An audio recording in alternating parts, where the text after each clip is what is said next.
સુરત મહાનગરપાલિકાના ખુલ્લા પ્લોટની ફાળવણીને લઈ ગંભીર આક્ષેપ સાથે લોકાયુક્ત અને ગુજરાત તકેદારી આયોગમાં ફરિયાદ કરવામાં આવી.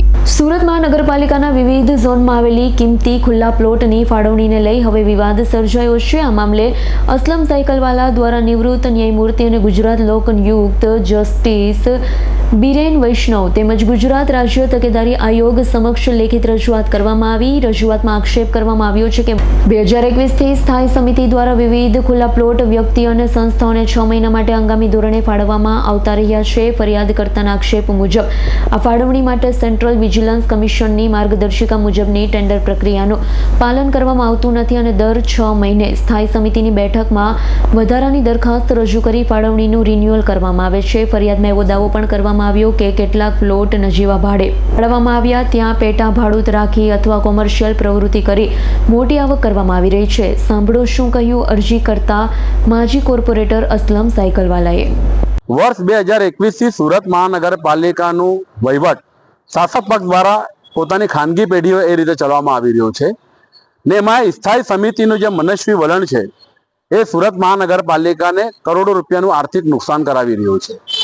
સુરત મહાનગરપાલિકાના માલિક અને કબજાવાળા અનામત પ્લોટો જે ખુલ્લા પ્લોટો છે એ પ્લોટોને પોતાના મળતિયાઓને 6 મહિના માટે હંગામી ધોરણે ફાળવવાના જે ઠરાવો થયા છે અને દરેક સ્થાયી સમિતિની સભામાં સ્થાયી સમિતિ અધ્યક્ષ શ્રી દ્વારા વર્ષ 2021થી વધારાના કામ માટેની દરખાસ્તો રજૂ કરવામાં આવે, સર્વાનુમતે ઠરાવ મંજૂર કરવામાં અને 6 મહિના માટે હંગામી ધોરણે ફાળવણી થતી હતી અને એ દર 6 મહિને રિન્યુઅલ કરતા હતા.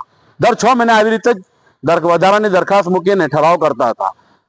જે ચીફ સેન્ટ્રલ વિજિલન્સ કમિશનની ગાઈડલાઈન છે કે કોઈ પણ ખુલ્લા પ્લોટ સુરત મહાનગરપાલિકાનો કે સરકારના હોય એને એક ચોક્કસ નીતિ બનાવવામાં આવેલી છે કે એ નીતિ એને જાહેર હરાજી કરવી પડે, ઓનલાઈન પોર્ટલ પર એની જાહેર હરાજી કરવી પડે, ઓનલાઈન હરાજી મૂકવી પડે, જાહેર સમાચાર પત્રોની અંદર એની જાહેરાત કરવી પડે. પરંતુ એવી કોઈ પ્રક્રિયાને અનુસરણ કર્યા વગર સરકારના જે ટેન્ડર માટેના નીતિનું જેને છડે છો ઉલ્લંઘન કરવામાં આવ્યું અને કરોડો રૂપિયાનું સુરત મહાનગરપાલિકાની તિજોરીને નુકસાન કરવામાં આવ્યું.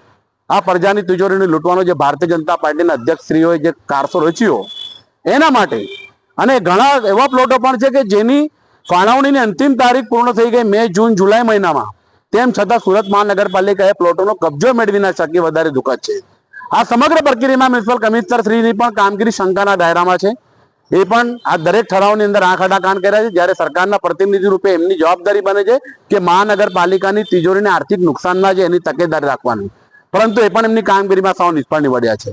આ તમામ બાબતોને લઈને આજ રોજ મારા દ્વારા ગુજરાતના લોકાયુક્ત જસ્ટિસ શ્રી બિરેન વૈષ્ણવજી અને ગુજરાત વિજિલન્સ કમિશન ગુજરાત તકેદારી આયોગને શહેર વિકાસના અગ્ર સચિવ એમ થન્નારસનજીને લેખિત રજૂઆત કરવામાં આવી કે આ રીતે વર્ષ 2021થી જે ખુલ્લા પ્લોટની ઠરાવો કરી વધારાના કામો મંજૂર કરીને ઠરાવ કરવામાં આવ્યો એ તમામની નિષ્પક્ષ તટસ્થ પરથી તપાસ થવી જોઈએ. કસૂરવારો સામે, જવાબદારો સામે કાયદેસરના પગલાં લેવા જોઈએ. દરેક જાહેર ખુલ્લા પ્લોટ જે છે એને જ્યારે પણ કોઈને આપવો હોય તો જાહેર ટેન્ડર પ્રક્રિયાથી ઓનલાઈન પ્રક્રિયા કરીને આપવી જોઈએ કે જેના કારણે મહાનગરપાલિકાને આર્થિક ફાયદો થાય અને જે જવાબદારોને કારણે મહાનગરપાલિકાને કરોડો રૂપિયાનું આર્થિક નુકસાન ગયું છે એમની સામેથી ભરપાઈ કરવામાં આવે ને એમની સામે કડક દાખલારૂપ કાર્યવાહી કરવામાં આવે એ માંગણી સાથે આજરોજ મારા દ્વારા લેખિત રજૂઆત થઈ છે. આ વર્ષ 2021થી શ્રી પરેશ પટેલ સ્થાયી સમિતિ અધ્યક્ષ હતા, એમને આ શરૂઆત કરી હતી, નવો ચીલો પાર પાડ્યો હતો અને એને અનુસરીને હાલના અધ્યક્ષ રાજન પટેલે પણ એવી જ કામગીરી કરી છે અને વધારાના દરખાસ્તો મૂકીને આવી રીતે વધારાના ઠરાવો પાસ કરાવીને પોતાની સત્તાનો સંપૂર્ણપણે દુરુપયોગ કર્યો છે. એ તમામ સામે કાયદેસરની કાર્યવાહી થાય એવી મારી માંગણી થઈ છે અને જો મારી માંગણી સંદર્ભે આ તંત્ર દ્વારા આંખ આડા કાન કરવામાં આવશે તો સમય મર્યાદા મારીને મારે ન છૂટકે સુરત મહાનગરપાલિકાના હિત માટે નામદાર ગુજરાત હાઈકોર્ટ સમક્ષ પણ જવાની ફરજ પડશે, જેની સંપૂર્ણ જવાબદારી સુરત મહાનગરપાલિકાના તંત્રની રહેશે.